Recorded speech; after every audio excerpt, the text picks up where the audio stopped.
Well, welcome back to the channel. Today, we have some more controversy to talk about. Isn't that funny?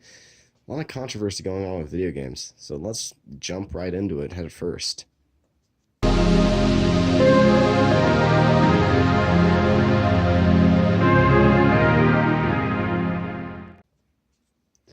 Hello everyone, I'm Johnson, and welcome back to the Heroic Cantina. I haven't posted a video in a while, but then again, I've been quite busy with school, and I do want to continue this channel, so let's get on to our second video. And today we're going to be talking about Destiny 2. Previously, we talked about Star Wars Battlefront 2 and the EA loot box controversy, and how I did fundamentally disagree with it, but how I saw it wasn't as big of a deal as everyone was blowing it up to be.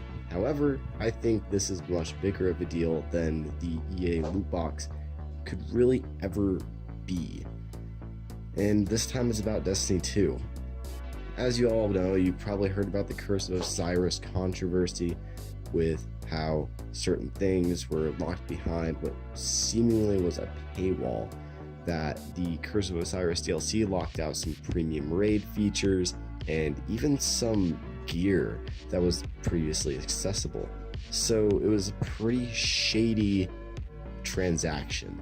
Even though I have the season pass because I got the limited edition Destiny and I got this stuff for seemingly free, it doesn't necessarily mean I am for what they did.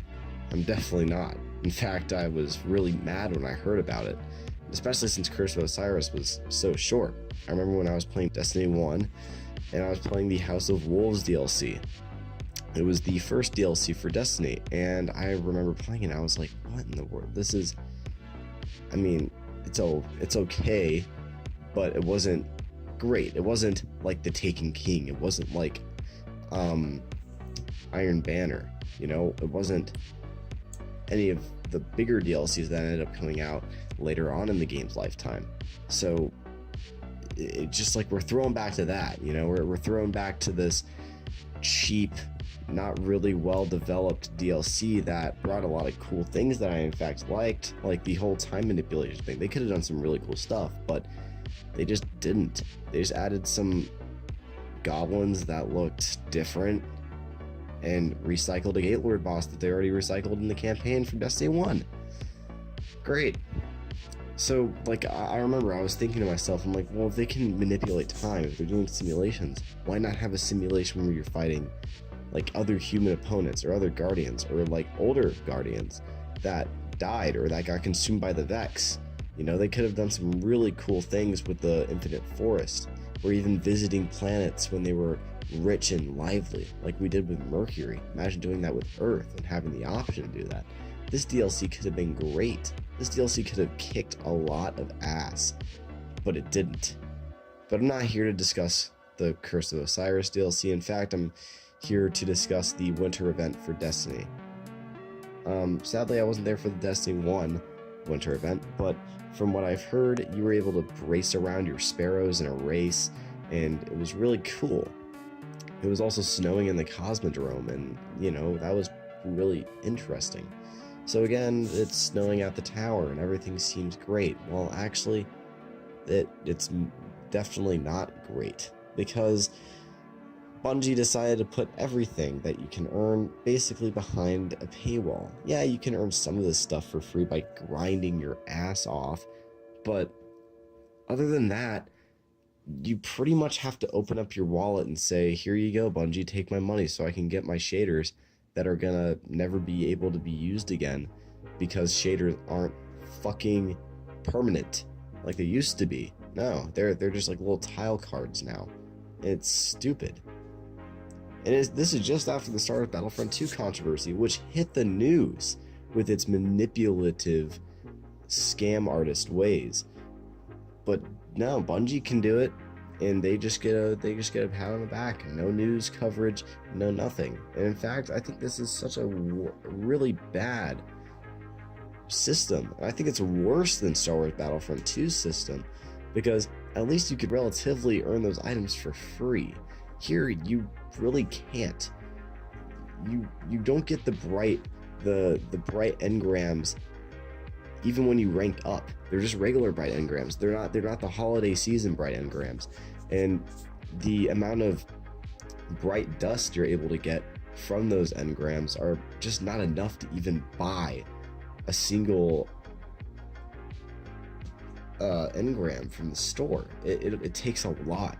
I think it was something around like 35,000 bright dust you have to actually even obtain something like all the items, and we just all know that just simply isn't possible. The amount of bright dust I've actually accumulated is probably around 500, and I've been playing Destiny 2 for a while. I've gotten to the end game of Destiny 2. I beat Curse of Osiris, and I just still didn't have all that stuff. So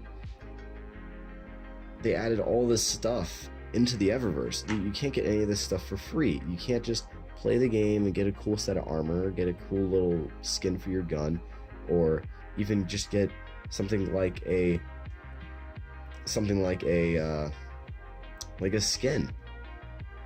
like a shader. You have to go through the Eververse, and this is such a manipulative practice by Bungie, and it's just such a bad thing.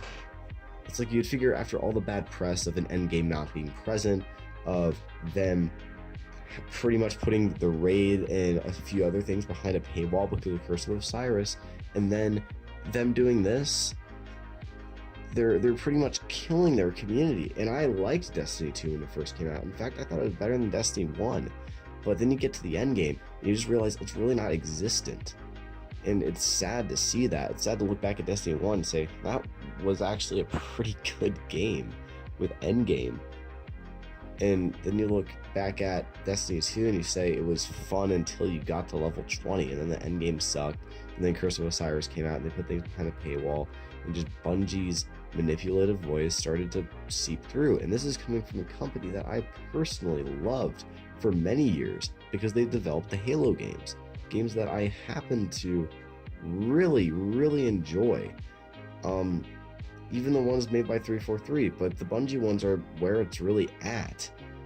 You know, Halo 3, Halo 2, you know, the classics, the games that defined the shooter genre. And back then there weren't microtransactions, there weren't manipulative practices. The expansion packs felt like expansion packs for those games. Even though, well, they weren't called expansion, they were map packs. You were like, okay, I'm getting maps. You know, you know what you're getting for the most part. It didn't divide the community. And now this practice of Destiny is just dividing the community. And it's such a bad thing to see, because Destiny's player count's at an all-time low, and they're just not doing anything to fix anything. And of course, Bungie's going to have the typical response of saying, oh, we've listened to the community's feedback and we're sorry, it was just a mistake, we'll fix it.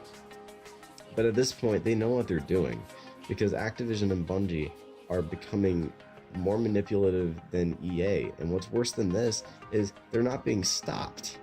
You know, EA was stopped. They were caught red-handed and they were stopped. But now it's like Bungie's been caught by its fan base, but they aren't being punished. There's no repercussion, because Activision is alongside with them saying, yeah, this is a good practice and I like making this money. Unlike how Disney stepped in and stopped EA from this practice, because they knew for the most part, even though it would make money, the fans didn't want that. It really upset the fans.